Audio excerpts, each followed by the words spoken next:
행복은 하늘의 선물입니다 라는 제목으로 오늘 행복에 대한 설교를 하려고 합니다. 행복에 대한 설교를 하다 보면 이런 생각이 들 때가 있어요. 우리 그리스도인이 추구해야 되는 것은 기쁨이지, 예수님께서 늘 고난을 당하시는데 행복을 추구하는 것이 혹시 세상적이지 않을까라는 생각을 하곤 합니다. 서울의 한 교회에서 사흘 동안 집회를 인도하면서 참 특별한 그림을 하나 보았습니다. 한 벽면에 커다랗게 호탕하게 웃는, 환하게 웃는 예수님의 모습이었습니다. 미술을 전공한 청년이 그린 그림인데, 그 그림을 보면서 환하게 미소 지는 예수님을 보면서 예수님의 새로운 생각들이 떠오르기 시작했습니다. 주로 예수님의 초상화라면 아주 인자하신 표정, 또 고난받는 모습이 많은데, 그 웃으시는 모습을 보면서 평소에 예수님의 새로운 삶이 보이기 시작했습니다. 베드로의 농담에 함께 맞장구를 치면서 즐거워하셨을 우리 예수님, 요한과 함께 즐겁게 뛰기도 하시고 다니셨던 예수님, 그 가련한 사람들이 주님을 만나서 구원의 기쁨을 누리게 되었을 때 참 그들을 보면서 행복하게 미소를 지으셨던 우리 예수님, 그 예수님의 기뻐하시는, 행복해하시는 모습이 떠오르기 시작했습니다. 행복이라는 주제를 연구해서 500페이지나 되는 엄청난 책을 쓴 사람, 랜디 알콘이라는 사람이 있습니다. 해피니스라는 제목으로, 행복이라는 제목으로 책을 썼는데, 이곳에서 우리가 행복이라는 말을 부정적으로 생각하는 이유를 이렇게 설명해 놓았습니다. 행복을 향한 갈망이 인류의 타락에서 생겨났다고 믿는 그리스도인들이 많다. 그렇죠. 우리가 행복을 추구하는 것이 타락했기 때문에 행복을 추구하는 것이 아닌가라고 생각을 한다는 말입니다. 그게 아닙니다. 하나님께서 우리를 만드실 때는 행복한 존재로, 하나님께서 지구한 행복, 영원한 기쁨 속에 계신 분이기 때문에 그 하나님의 형상과 모양, 하나님의 이미지를 따라서 인간을 행복한 존재로 만드신 겁니다. 죄로 말미암아, 이 타락으로 말미암아 우리가 추구했던 행복이 사라지고 이제는 예수 그리스도로 말미암아 회복된 행복을 누려야 될 사람이 우리 그리스도인들입니다. 조지 휘필드가 한 말이 있습니다. 예수님의 목표도 마귀처럼 당신의 마음을 비참하게 하는 것인가? 그게 아니다.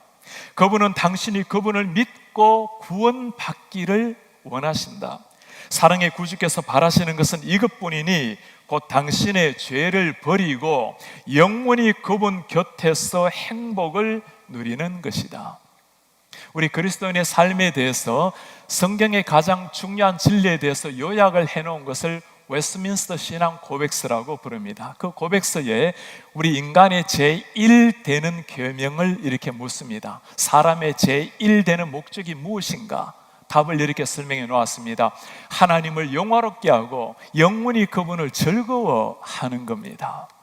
하나님을 영광스럽게 하는 것, 하나님의 영광을 위해서 살아가는 것, 그리고 우리의 삶이 주님으로 말미암아 기쁨과 즐거움을 누리는 것, 그리스도 하나님을 믿는 사람들의 제1되는 삶의 목적이라고 설명합니다.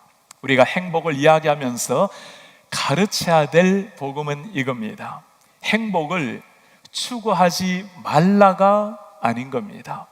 당신이 열망하는 그 행복이 예수님 안에 있다라는 것을 가르치는 겁니다. 하나님이 없다면 어떤 상황이라도 어떤 행복도 없으며, 하나님이 계신다면 어떤 상황 속에서도 행복을 누린다라는 사실, 이것을 가르쳐야 하는 일입니다. 어떤 사람이 정말 성경이 말씀하고 있는 하나님이 약속하신 그 행복을 누리는 사람일까요? 이미 모세가 3500년 전에 하나님의 사람들이 누리는 그 행복을 설명을 해놓았습니다. 이스라엘 백성들을 향해서 부르는 말씀이 오늘 29절에 나타납니다. 이스라엘이여, 너는 행복한 사람이로다. Happy are you, O Israel. 이스라엘 사람들아, 너는 얼마나 행복한가. 이때 행복이란 말은 히브리어로 아시레이라는 단어를 씁니다.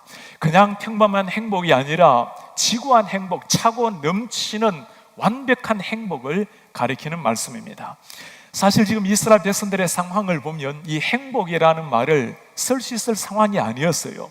그들이 지금 40년 동안 광야 생활을 끝내고 그 40년 세월 지쳐있는 그 사람들, 지금 어떤 상황이죠? 이제는 가나안 정복을 눈앞에 두고 있던 상황이었습니다. 죽느냐 사느냐 이 긴장되는 갈림길에 놓였던 사람들, 조금 있으면 모세는 이 땅을 떠나가는데 민족의 위기 앞에서 오늘 하나님이 하시는 말씀입니다. 이스라엘아, 너는 행복한 자라.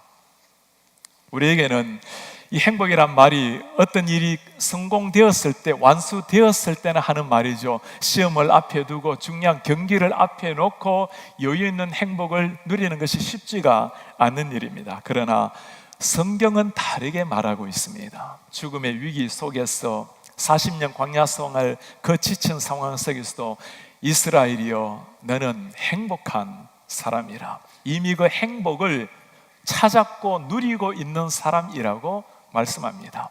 오늘 말씀에서 하나님께서는 우리에게 그 행복을 주시는 하나님이 어떤 분이신지, 왜 우리가 행복한지 세 가지를 가지고 말씀을 해주고 있습니다. 첫 번째는 우리를 보호해 주시는 하나님이시기 때문이라 말씀합니다.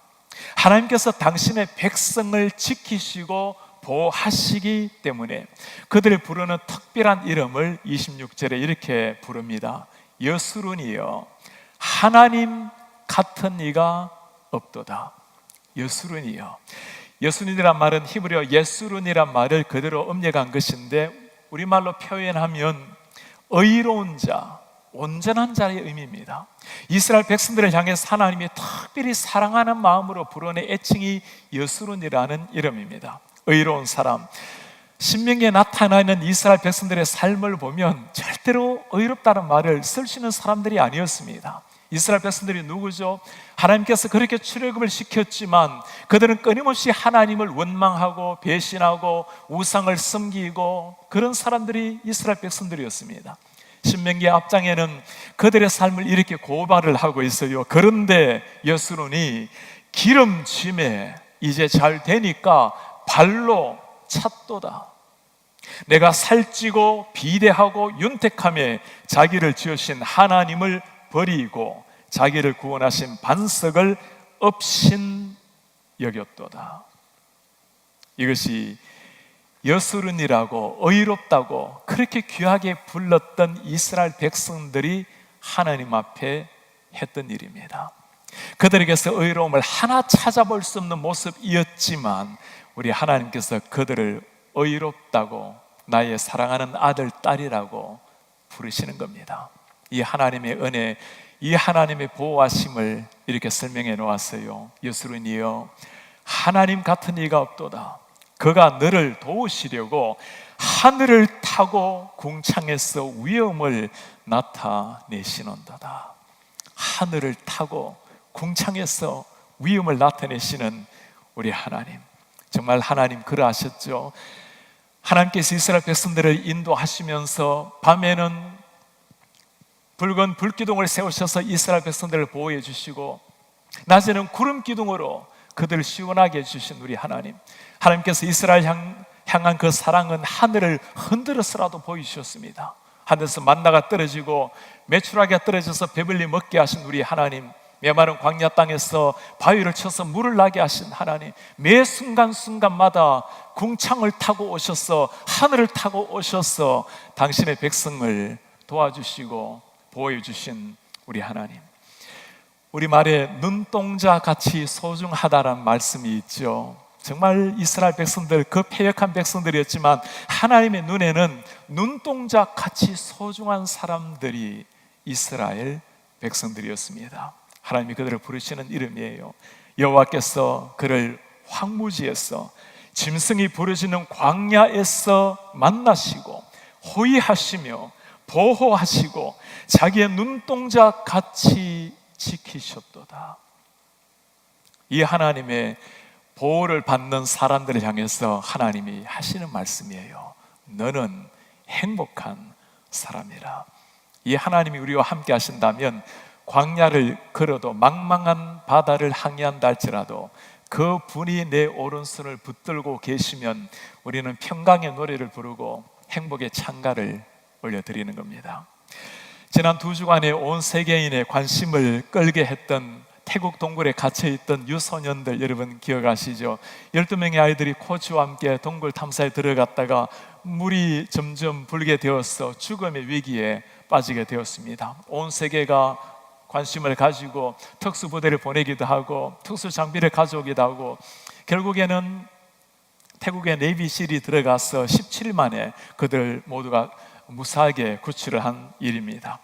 이 사건에서 온 세상 사람들이 특별히 한 사람에게 관심이 집중되었습니다. 25살의 코치 에카쁜 찬타웡이라는 젊은입니다. 어릴 때 어머니 아버지 다 여의고 보육원에서 자라났습니다. 12살에 출가해서 성녀가 되어서 10년 동안 수도하다가 온 사람입니다.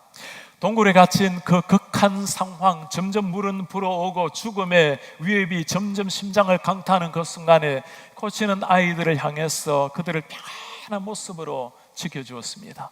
얼마 없는 그 과자들을 나누어 먹으면서 자기는 아무것도 입에 대지 아니하고 마지막까지 아이들에게 희망을 불어넣어주고 모두가 구출되고 난 다음에 자신이 마지막에 나오게 되었습니다. 누가 나와 함께 하는가에 따라서 인생이 달라지는 겁니다. 내 손을 누가 잡고 있는가에 따라서 인생에 대한 해석이 달라지고 고난에 대한 자세가 달라지게 되는 겁니다. 이전에 이런 노래가 있었죠. 예수님이 함께 하시면 지옥에 가도 천국이고 예수님이 함께 없다면 천국에 가도 지옥일 뿐이라고. 그런 겁니다. 사람들은 천국 같은 환경이 되어야 행복하다고 말하지만 우리 그리스도인들은 예수님이 계시면 마침표입니다. 주님이 함께 하시면 메마른 광야 땅을 걸어도 감격스럽게 노래하는 사람들, 그들이 그리스도인들입니다. 우리에게 참 잘 알려진 찬송 중에 오 신실하신 주라는 찬송이 있습니다. 토마스 치시엄 목사님이 쓴 시입니다. 1866년에 참 가난한 켄터키주에서 태어났습니다. 초등학교밖에 교육을 못 받았고 하나님을 만난 이후로 그렇게 고학을 해서 신학교를 가게 되었습니다. 하나님의 부름을 받고 목사가 되었지만 1년 동안 목회를 하고 난 다음에 목회를 그만둬야만 했습니다. 너무나 병약해서 계속할 수가 없었기 때문입니다. 참으로 고달픈 그의 인생에 1923년도에 하나님께서 예레미야 3장 22절 말씀을 통해서 찾아오셨습니다. 여호와의 인자와 긍휼이 무궁하심으로 우리가 진멸되지 아니함이니이다. 이것들이 아침마다 새로우니 주의 성실이 크도소이다. 그 죽음의 고난 속에 육신의 질병 속에 늘 괴로워했지만 하나님께서 함께 하심으로 그 하나님을 향한 행복의 감격을 그렇게 노래한 겁니다. 오 신실하신 주 내 아버지여 늘 함께 계시니 두려움 없네. 그 사랑 변찮고 날 지키시며 어제나 오늘이 한결같네. 그 아픔 속에서도 어제나 오늘이 한결같이 지키시는 하나님, 내 죄를 사하여 안위하시고 주 친히 오셔서 인도하네. 오늘의 힘되고 내일의 소망, 주만이 만복을 내리시네. 오 신실하신 주, 오 신실하신 주, 날마다 자비를 베푸시며 일용할 모든 것 내려주시니 오 신실하신 주, 나의 구주. 육신적으로 참 연약한 삶을 살았지만 그를 향한 하나님의 사랑, 그 기쁨과 감격을 노래해서 일생 1000편이 넘는 신앙시를 쓴 분이었습니다. 이 함께 하시는 하나님, 내 손을 붙들고 계시는 그 하나님, 그분을 만난 사람들이 할 수 있는 고백입니다. 주님, 저는 행복한 사람입니다. 하나님께서 우리를 행복하다고 말씀하시는 두 번째 이유는 우리 하나님께서 우리의 축복자가 되시기 때문입니다. 하나님의 축복, 하나님이 주시는 이 축복이라는 것은 세상 어떤 상황도 어떤 사람도 줄 수 없는 하나님이 주시는 축복입니다. 하나님이 하시는 말씀이에요. 이스라엘이 안전히 거하며 야곱의 셈은 곡식과 새 포도주의 땅에 홀로 있나니 곧 그의 하늘이 이슬을 내리는 곳이로다. 이스라엘 백성을 안전하게 거하시고 하늘의 포도주로 하늘 이슬로 풍만케 하시겠다는 말씀, 가나안에서 이루실 하나님의 풍성한 축복을 하시는 말씀입니다. 가나안 땅이라고 자동적으로 축복의 땅이 되는 게 아니죠. 골짜기가 있고 광야가 있고 산들이 있고 하나님께서 함께 하시기 때문에 그 메마른 광야 같은 땅이 젖과 꿀이 흐르는 약속의 풍요의 땅이 되는 겁니다. 지난 40년에 이스라엘 백성들의 광야 생활도 마찬가지였죠. 우리 하나님께서 이스라엘 백성들 어떻게 지켜주셨습니까? 40년 동안 아무리 건장한 사람이라도 광야 땅을 지난다면 어느 한 사람도 멀쩡할 사람이 없을 것입니다. 그러나 너의 의복에 헤어지지 아니하고 신발이 떨어지지 아니하고 불꽃 같은 눈동자로 그들을 지켜주신 우리 하나님, 이유가 있어서가 아니죠. 이스라엘 백성들에게 아무리 찾아볼래야 그들에게 볼 수 있는 이유는 우상 숭배와 배신, 배반, 불평, 원망 뿐이었습니다. 그들을 향한 하나님의 은혜가 크기에 아침마다 새롭게 떨어지는 만나 속에 들어오는 은혜가 넘쳤기에 그 은혜가 그들을 광야 땅을 건너게 한 겁니다. 전혀 다르게 이런 말씀을 해석하는 사람들도 있죠. 광야의 40년, 두 주면 들어가게 될 그 가나안 땅을 왜 40년 동안 광야살이를 하게 한단 말입니까? 이스라엘 백성들 오랫동안 종살이를, 노예살이를 했어요. 왜 하나님이 정말 살아계시고 너희들의 하나님이라면 너희가 전쟁에 지게 해서 그렇게 남들의 포로가 되게 만드는가? 사람들의 눈에 보이는 풍요를 가지고 손에 잡히는 근거를 가지고 하나님의 축복을 평가를 하려고 합니다. 그들이 하는 표현이죠. 내 하나님이 어디에 있느냐? 지난 6일에 필리핀 대통령 두테르테 대통령, 이 대통령이 참 평소 때도 막말을 많이 하지만 이번에도 참 하나님 앞에 신성모독되는 말을 한 적이 있어요. 그가 한 말입니다. 누구든지 셀카로 하나님 찍은 사진이 있으면 가져와라. 누구든지 하나님과 대화한 증거를 가지고 오면 내가 대통령직을 물러나겠다. 참 인생 피곤하게 사는 사람이에요.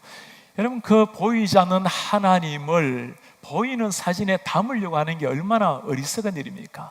봄날에 꽃잎이 흔들리면, 가을날 거리에 낙엽이 흔들리면 바람이 지나가는 흔적이에요. 눈에 보이지 않고 손에 잡히지 않은 바람이라 할지라도 우리 눈앞에 환히 보이는 바람인데, 하나님을 사랑하고 하나님 가까이 하기를 원하는 사람에게 따스한 사랑으로 다가오시는 그 하나님을 눈에 보이는 카메라에 담으려 하니 얼마나 어리석은 사람입니까?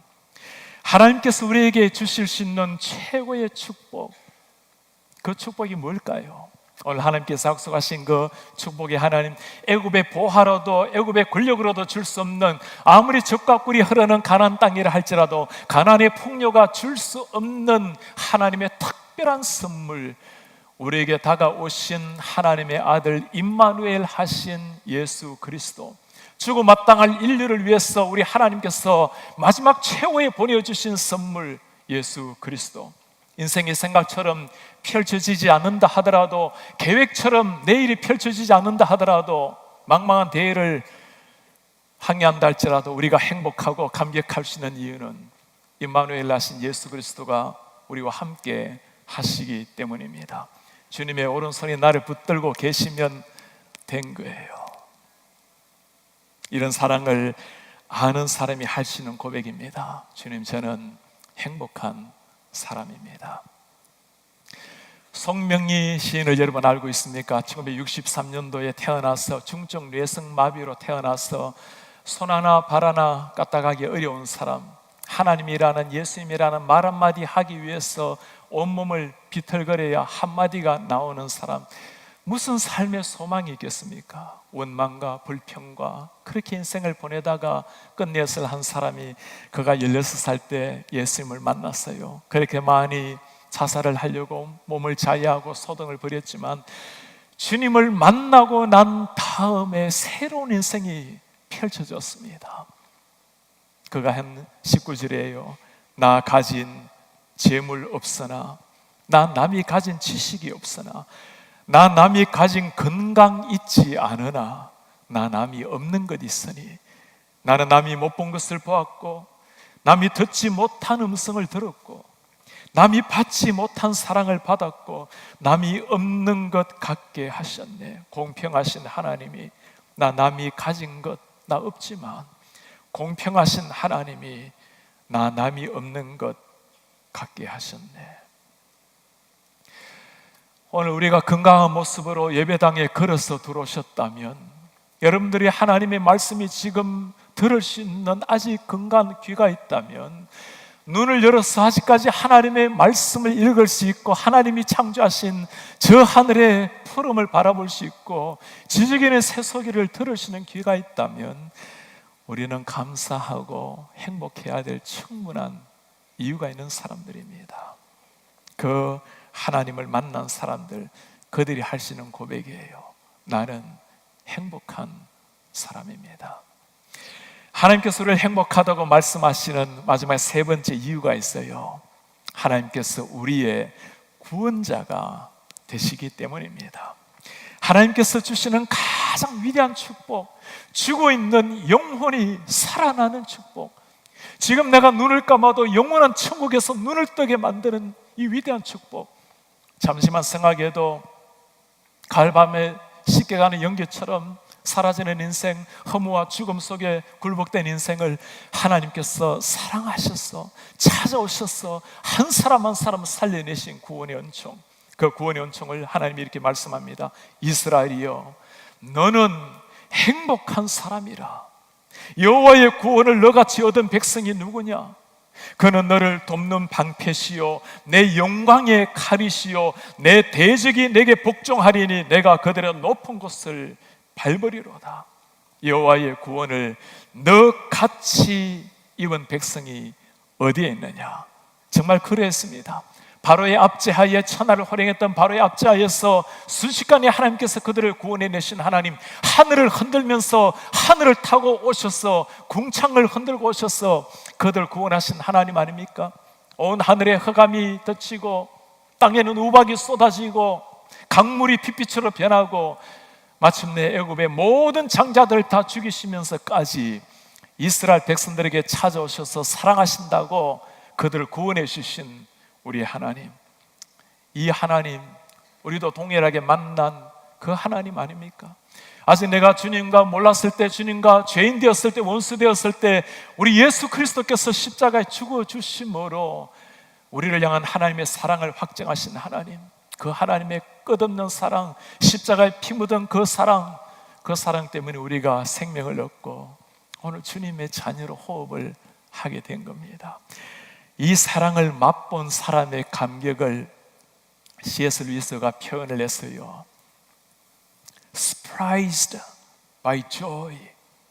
이 기쁨으로, 행복으로 놀랄만한 예기치 않은 이 감격, 기쁨. 그리스도인치고 정말 주님을 만났다면 이 예기치 않는 그 조이의 스프라이즈가 되지 않은 사람이 어디에 있겠습니까?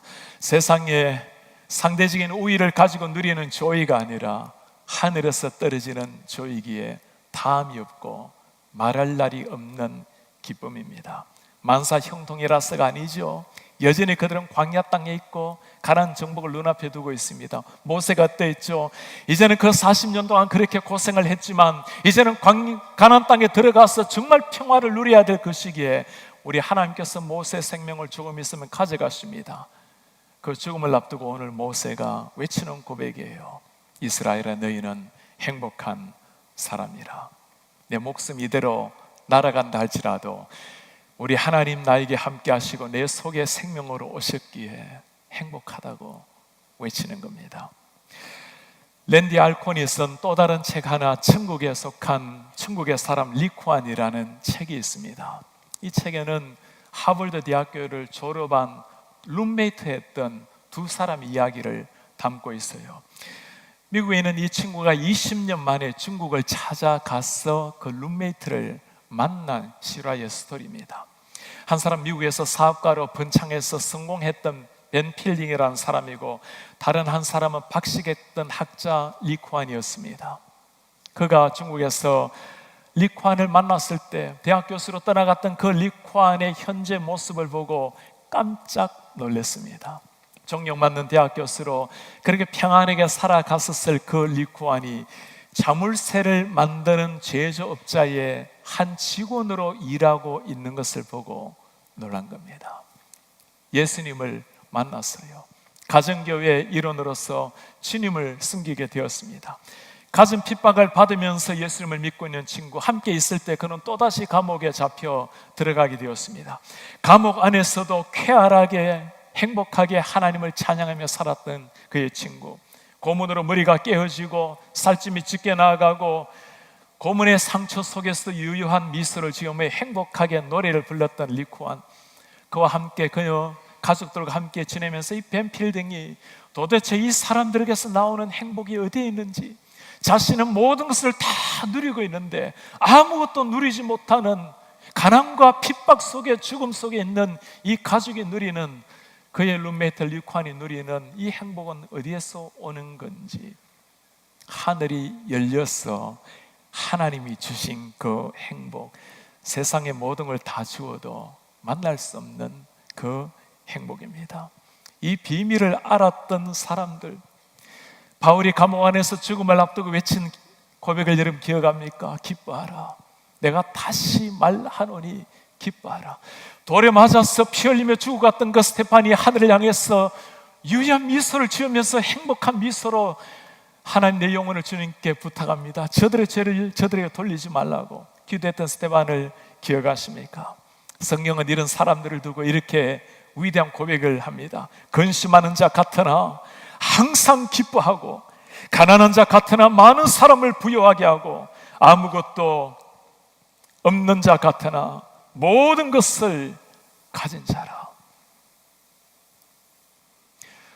오늘 우리가 행복에 대해서 말씀을 나누었습니다. 우리 그리스도인들, 십자가 예수님, 그 비참하게 돌아가신 주님으로 말미암아 주님 앞에 무릎을 꿇고 회개하고 감사하는 삶, 그리스도인의 삶입니다. 그러나 십자가를 이겨내고 부활의 감격으로 오르신 예수님, 지금도 우리의 오른손을 붙들고 광야길을 함께 걸어가시는 그 예수님으로 말미암아 우리는 환희에 찬 행복의 찬가를 부르는 사람들입니다. 우리 AJ 토저가 한 말이 있어요. 하나님의 백성은 온 세상에서 가장 행복한 사람이 되어야 한다. 우리가 외쳐야 될 복음이 이거예요. 하나님을 떠나서는 어디에도 행복이 없다. 하나님 안에서는 어디라도 행복하다. 우리 하나님께서 들려주시는 말씀입니다. 하나님이 말씀하세요. 이스라엘아, 사랑하는 아들 딸아, 너는 행복한 자라. 이제 우리가 주님 앞에 반응을 해야 될 때입니다. 주님, 세상이 다 사라진다 하더라도, 지금 내 생명 당신이 가져가신다 하더라도 하나님이 나와 함께 하시기에 나는 행복합니다. 그 행복 가지고 우리 살아계신 하나님, 그 하나님을 드러내고 이 땅을 행복하게 만들어내는 우리 하나님의 사람들 되시기를 주님의 이름으로 축복합니다.